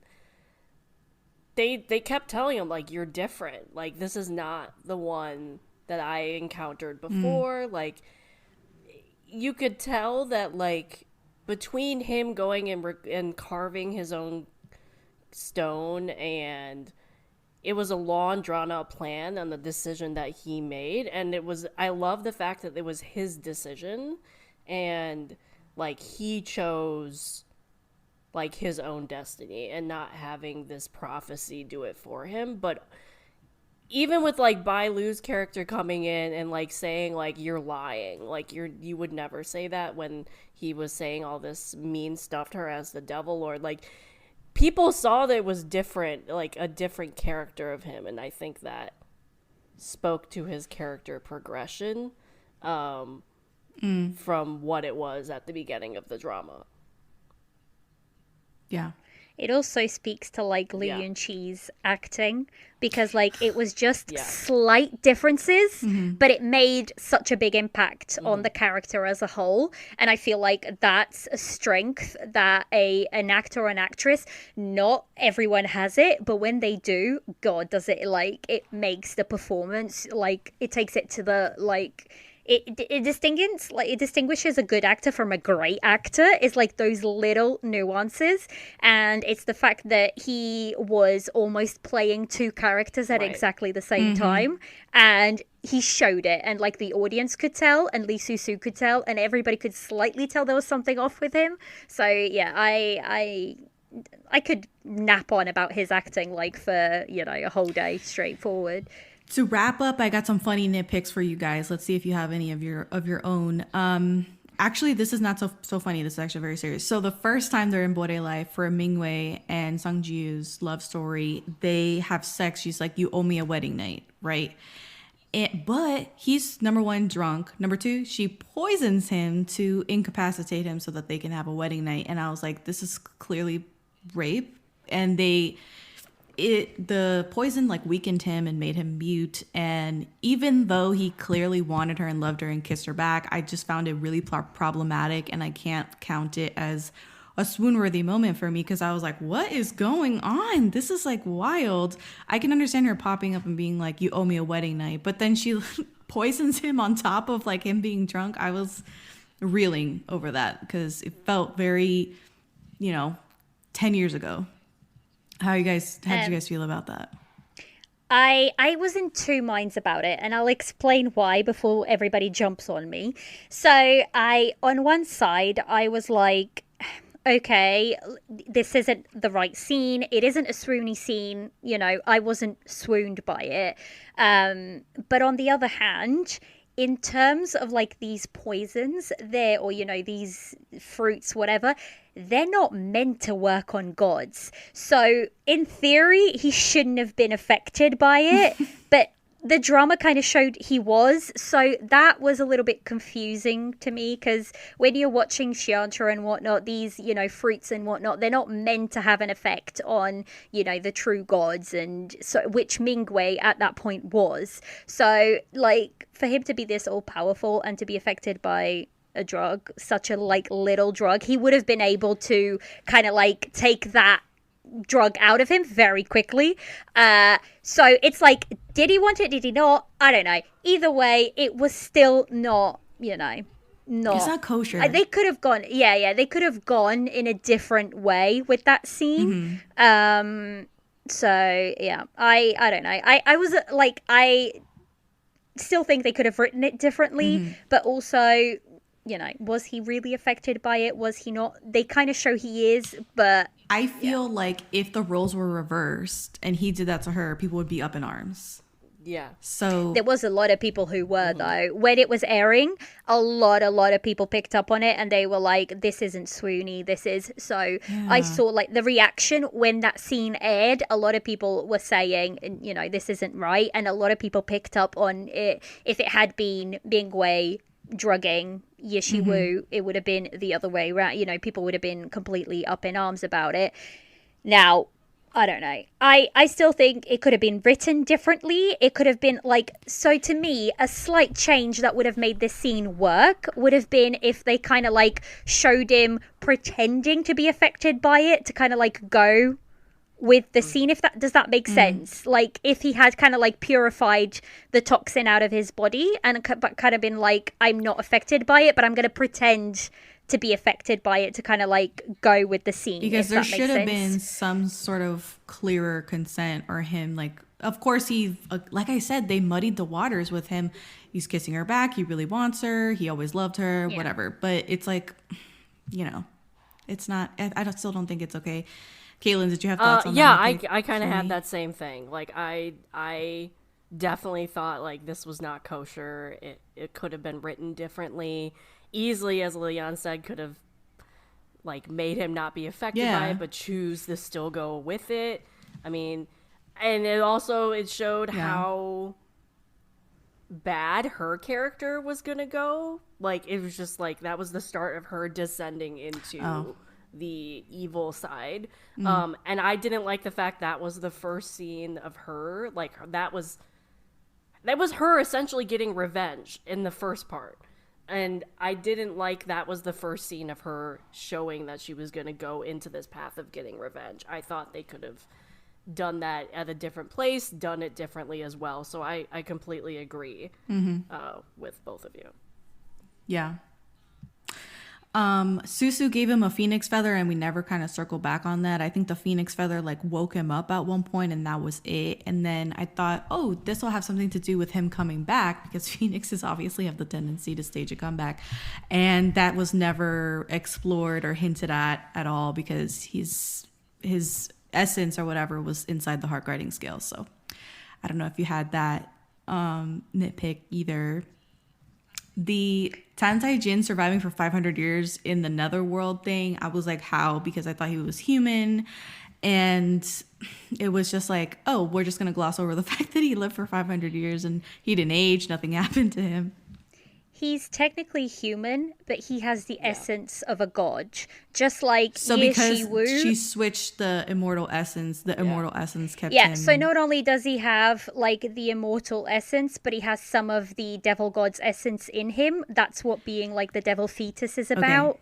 So that's how I saw it, that he would be able to survive because he already has that. His body is human, but his essence will keep him alive. Just like basically what happened to the general. Like his body is human, but his essence is now immortal because they also kind of touched on that. I think there was a conversation he had with Bailu's character once they got to the third era, where I mean it was very discreet. It wasn't like I survived because I had your essence, but like I picked up on that due to that conversation. So yeah, there was a subtle conversation. Okay. My last nitpick is pretty funny though, because okay, so the god of monsters and Tu Huang, the god of space, were a couple and they had Susu via spirit egg. Then my question is, do all the gods give birth via egg like a freaking bird or reptile? Or is it a spirit egg because Tu Huang was a phoenix and her essence is like a bird? In that case, can we presume that Susu also laid an egg to have their child? Like, I have this like weird. Kaylin's laughing. I think it depends on what clan you come from. So for them, it kind of makes sense for them to kind of like lay the egg or whatever, because they're not human. Like they are shaped, so they cultivate enough to take on the form of a human body, but their true form is whatever their clan is. So like for the goddess of space, Chua Hang, her true form is like, Phoenix. You know, Phoenix. So phoenixes, you know, okay, birds so I have laying it right. eggs. So you're saying Susu laid an egg? Yeah. I would assume so. Like that would be my rationale behind it. Again, like I'm just taking context from every xianxia that I've watched, that they kind of go and take after their, spirit, because that's what their spirit is. And we see them as humans or, in human form, but they have to cultivate to get to human form. Right. So Mingyu was a dragon. So yeah, that's how I see it. And he reverted back to a dragon. Yep. And not in terms of xianxia and also other lore in general, like English literature, the theory is dragons laid eggs as well. So,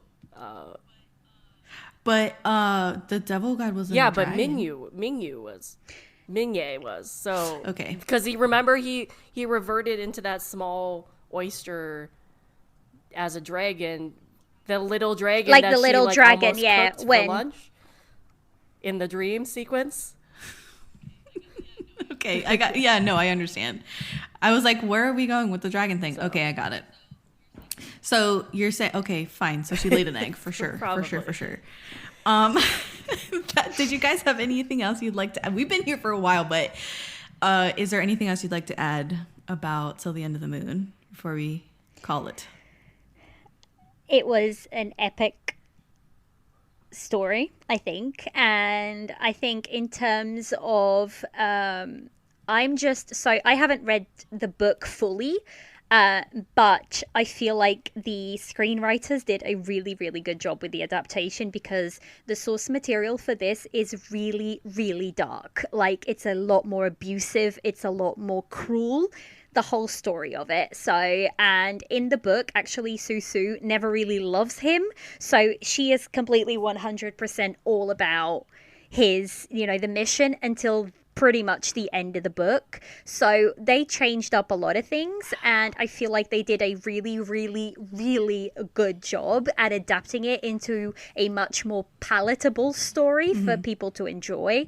I feel like, I am not a fan of angst, but I loved every single angst moment because it was done so well. And I feel like, that tells you everything you need to know, If a story can get you to enjoy something that you don't generally enjoy, then it's done a really good job. So, yeah, I just loved it. Acting, writing, you know, even if it's I love the fact that even if this drama had to be cut down, it still works. And that tells you all it needs to, you know, it tells you all it needs to do about the drama, I think.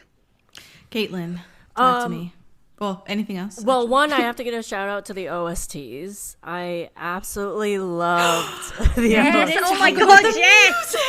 Oh my god, Jess, the OSTs. Jesus, I'm so sorry. Yes, the OST. There was a Shout particular, and I'm not going to know the song, I'm not going to know the artist, but there was a particular song that always came up, and it was a woman singing, and that would probably be she's named Sa Ding Ding, and you'll know her because she does pretty much all the OSTs. She has this very like powerful voice, and yeah, that'll probably be Sa Ding Ding. She does a lot of OSTs, especially for Xianxia, and she not only does she compose, but she writes. She did work for Love Between Fairy and Devil as well, and her work, like her writing, is 10 out of 10.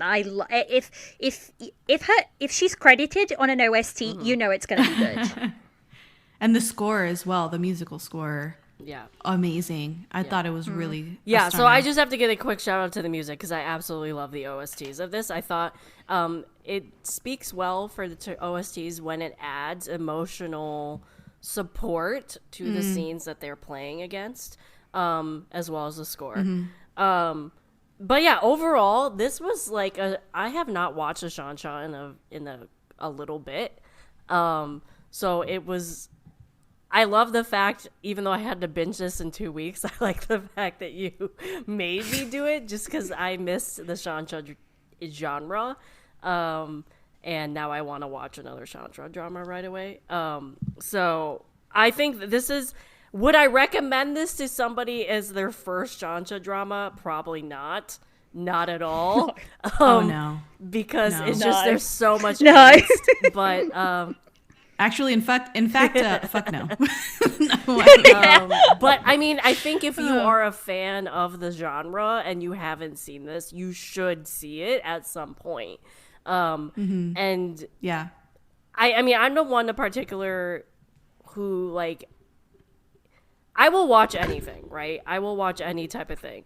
I will drop stuff if I don't like it. So I definitely have dropped dramas that other people absolutely love. I don't really take reviews or opinions to make me decide if I'm going to watch something or not. So I've had a couple people message me after they know I finished this, like, what did you think of the ending? Do you think it's worth the watch? I think you should still watch this because I think your reaction to the ending depends on you. Depends on what you... Because it is, as Liliana said, it's an open ending. It's not a bad ending. It's not like everybody dies and is decimated.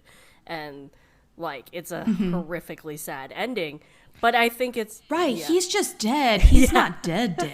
He's just dead. Like, Yeah. in Xianxia, is anybody really ever dead in Xianxia? That's all you got to think about. Xianxia, unless you have not one single little, scale of you left, there's a way to bring you back. That's how Xianxia works. If you are listening to this and you are debating starting it because you heard that it was a sad or horrifically sad ending, I really think you should still watch this, because I think you're really missing out on some really good acting, really good music, really good story. I mean, the way that we were invested in this story just speaks to how good it was. Yeah. So I would highly recommend this drama and just interpret the ending how you want to interpret it as. Yeah, absolutely. It's open-ended, and I think it was a more positive ending. So before we get out of here, let us know where we can find you guys online. Liliana, I know you have some handles you'd like to share, and of course, Caitlin, my girl, you have handles as well. So I'm over on Instagram and it's Tea and Soju Pod, and it's all one word, and also on Twitter, Tea_Soju_pod. And if you like Chinese dramas, that's mainly what I talk about over on the Tea and Soju Asian Drama Podcast, and you can find that on pretty much, all your streaming platforms. So yeah, that's me. And I have a blog. I do not have a podcast, but it's no sleep 4, as in the number 4, dramas.com. So I do reviews and all this other stuff. And I also have an Instagram and Twitter under that same name, no sleep 4 dramas, the number 4. All of their handles will be linked so you can follow them. Please do. They're wonderful resources. If you want recommendations for K-dramas or C-dramas, please reach out to them. I mean, all of us will be gladly talk to you about K-dramas and C-dramas, but for this episode, C-dramas especially, and Xianxa's, they've watched definitely more than me. So definitely reach out and get your recs and be friendly with them. They're wonderful resources, wonderful friends in the community. And I'm so glad to have shared this experience with you guys. And with that, that's been our show. I'm Jessica, and this has been the Daebak K-Rambles Podcast.